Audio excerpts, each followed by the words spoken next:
What's up, guys? How are you? Welcome into a Friday morning episode of the Daily Juice Podcast. My name is Matt Perrault. You guys can follow me across all of my socials at Sports Talk Matt.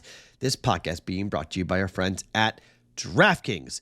Not a good Thursday. We had a good Monday, good Wednesday. We took a step backwards yesterday. And I shouldn't have bet anything on that game last night with the Saints and the Broncos. I wanted no part of it. I would have bet the under. I would have gotten that wrong. I would have probably bet the Broncos, but I don't know. That is 13 consecutive road favorites that have won and covered in the NFL. 13. That's the most we've seen since 1970. All right? We start saying that. I was born in 77. We've never seen that. Not 10-3, not 9-4, 13-0 road teams covering. So if you want to follow trends, there's your trend bet for Sunday. Bet road favorites.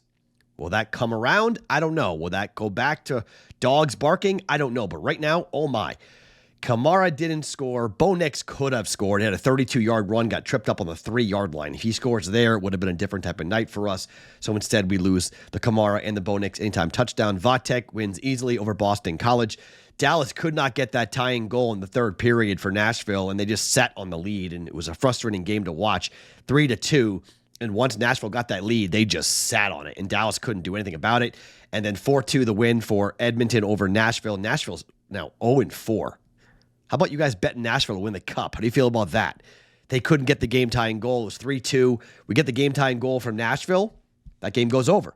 Couldn't do it. 4-2 final instead. Open net goal goes in for the Edmonton Oilers. So we're down 2.52 units on the day. We are still up for the week, slightly, but we're still up for the week. 1-4 for the day as we head here into a Friday. Okay, so today I've got 2 college football bets going for tonight, 1 NHL bet going for tonight, and I've got 2 of our bets for Saturday because the number is moving, and I want to get on the board here and have you guys take the best number available for 2 games coming up on Saturday. So kind of a bigger card for us here on a Friday. I'll try to go relatively fast, so I'm not here for 30 minutes breaking down all these games for you guys, but 5 picks to give you guys here on the podcast, 3 for tonight and 2 for Saturday. By the way, thank you for all you guys who showed up, who listened to the chat for the pregame show, and then for those of you guys who went to bettingpros.com/Matt and you grabbed the extra play. Appreciate you guys for doing that. Sorry it lost. We'll do that again coming up for Saturday and Sunday for the extra plays, but that was a bummer to lose that over. It was 4-2, so we come up a half a goal short there. We got hooked on that game for the bonus bet, but we'll do that again for Saturday and Sunday. Bettingpros.com/Matt to go and follow me so you guys will see when I post those bonus plays there. You can fade or follow those plays, do what you want with it for all these plays for that matter. But appreciate you guys showing up. We'll do the live chat again Saturday morning at 11 a.m. Eastern time on the Discord channel. This podcast is being brought to you by our friends at DraftKings. Have you guys gone and downloaded the Pick 6 app yet from DraftKings? If you haven't, go do so now and use the code JUICE at signup. There, Pick 6 customers, you play $5, you'll get $50 in Pick 6 credits. That is guaranteed where DraftKings is available. Here, gambling problem, call 1-800-GAMBLER. Help is available for problem gambling. Call 888-78-97-777 or visit ccpg.org. In Connecticut, must be 18 plus. Age and eligibility restrictions vary by jurisdictions. Pick 6 not available everywhere, including New York and Ontario. Void where prohibited. See terms at pick6.draftkings.com/promos. Okay, let's start with the first game tonight. There are 4 good college football games going on tonight. Let's start with BYU hosting Oklahoma State. Oklahoma State under Mike Gundy is tremendous with extra rest. Oklahoma State stinks. They're in real trouble. They lost by 24 points to West Virginia at home before the break, for the bye. They lost by 22 points on the road to Kansas State as 6-point dogs. BYU, on the other hand, is 6-0 straight up, 6-0 against the spread. They covered last week against Arizona as 2.5-point favorites. We were on them. They won by 22. We took them as 3-point dogs against Baylor. They won by 6. We took them as 7.5-point dogs against Kansas State. They won by 29. Against Wyoming, they won by 20, covering the 9.5-point number. Against SMU, they won by 3 as 12-point dogs. And they opened the year against Southern Illinois at home. They won by 28 as 16.5-point favorites. This team is smash mouth. This team is maybe the best team in the Big 12. People aren't really buying it, but they might be. BYU right now, yes, I know Iowa State's got the little 9 next to their name, and I know Iowa State's being predicted to win the Big 12. I get all that, but games in Provo, Utah, boy, oh boy, this is a lot to ask for Oklahoma State, even with the extra bye. Mike Gundy might be swapping quarterbacks here. Mike Gundy during the bye week got headbutted by a cow. I'm not kidding you. Got headbutted by a cow. He has like a cut under his eye. Yeah, a lot of bad mojo going on here. This number was 7.5 at open. It's 9.5 and climbing. It's at 10 at certain books. I took it at 9.5. I won it below 10, but I think BYU rolls here tonight in Provo, Utah on Friday night. Give me the Cougars at home. Party time in Provo. BYU minus 9.5 for 1.1 units. Second bet going tonight. Oregon is at Purdue. The total is 60. Get this stat. Excuse me. College totals this season at 60 or more are 83 and 44 to the under. That is the best start for an under run with games at 60 or higher in the last 20 years. This is a bit of a letdown spot for Oregon, okay? This is a West Coast team going to the Central Time Zone. We've seen this. This doesn't go well. The number is 28.5. All right, right now, overs 4-2 for Purdue. Oregon is 3-3, but they're 2-2 at home and they're 1-1 on the road. On the road against UCLA, it was 54.5. They went under by 7.5 points. Now against Oregon State, it was 50. It went over by 13 points, 49-14. The last home game for Purdue against Nebraska, the total was 47. They scored 10 points. Guess whose defense is better than Nebraska's? Oregon's. Game went under by 9 points, 28-10 the final. Oregon is an unbelievable football team, but they just survived a crazy win at home against arguably a top 5 team in the country.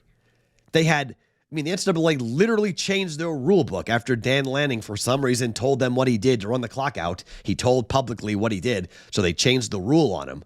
But this is, if you're the Ducks, how are you not overlooking Purdue here?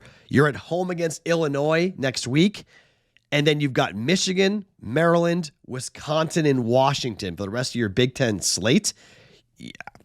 Purdue is not good, okay? Purdue is bad. And yet this Oregon Duck team, they can go and hang a number, okay?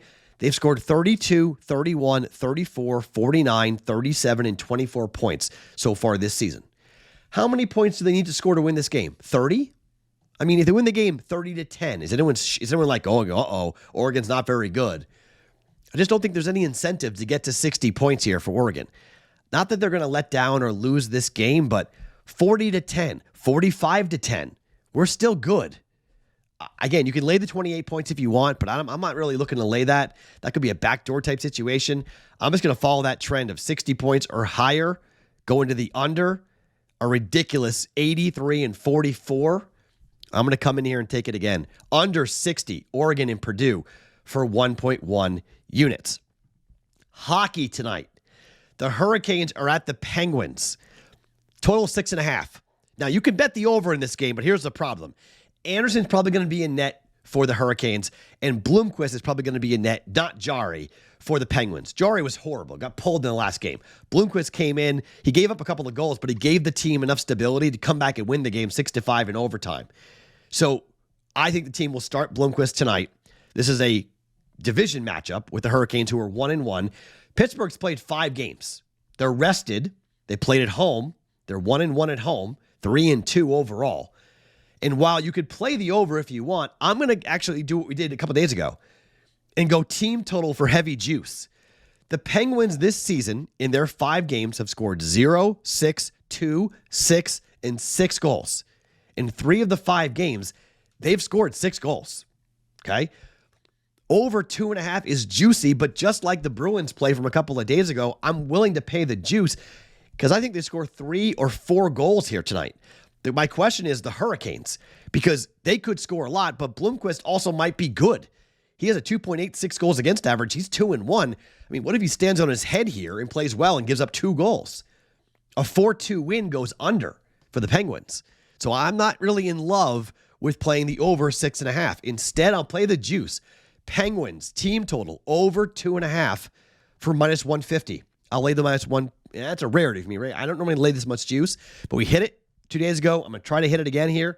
Minus 150, 1.5 units down on this. Penguins team total over 2.5 goals tonight at home against the Carolina Hurricanes. Okay, let's turn the page. Let's go to Saturday.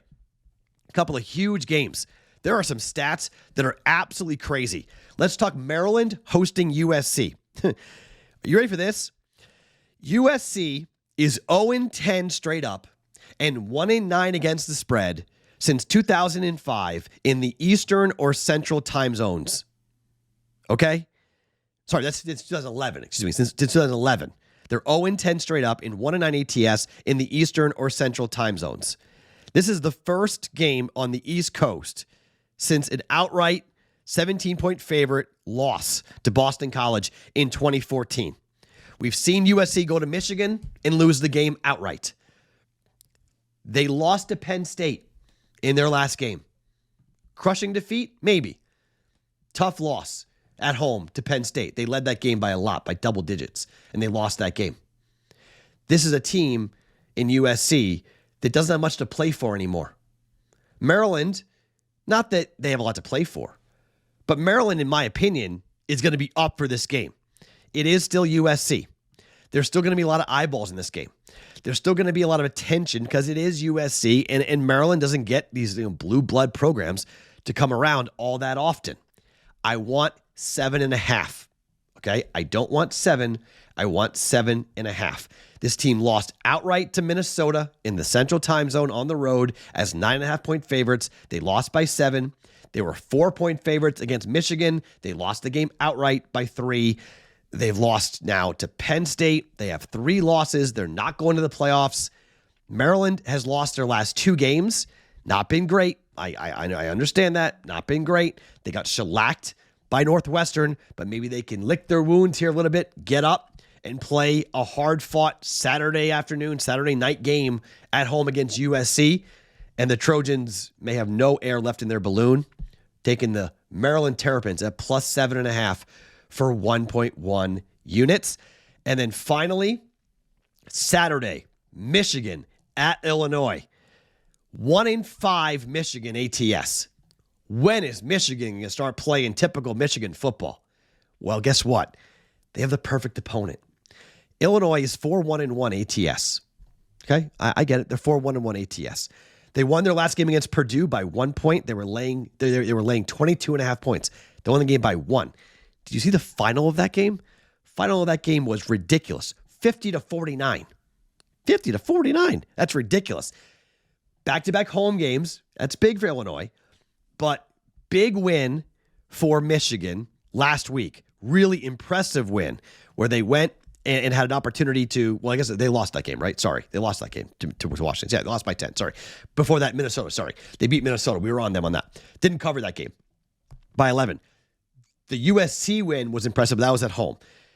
It's time for Michigan to go and play Michigan football because Illinois wants to run the ball. Illinois wants to run the ball. Michigan's going to be able to stop the run, make Illinois be one-dimensional, make Illinois pass, and they won't have success doing that here. The number has climbed. It was 3, then 3.5. It's now 4. It's going up to 4.5. I want this number before it gets to 4, over 4.5, because 24-20 is pretty much what this number is going to be, okay? 44.5 is the total in this game.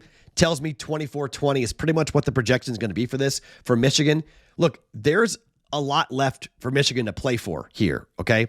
I know they're 4-2, but there's going to be a bunch of teams with 2 losses, and if they lose at Washington and home to Texas, you can excuse those losses.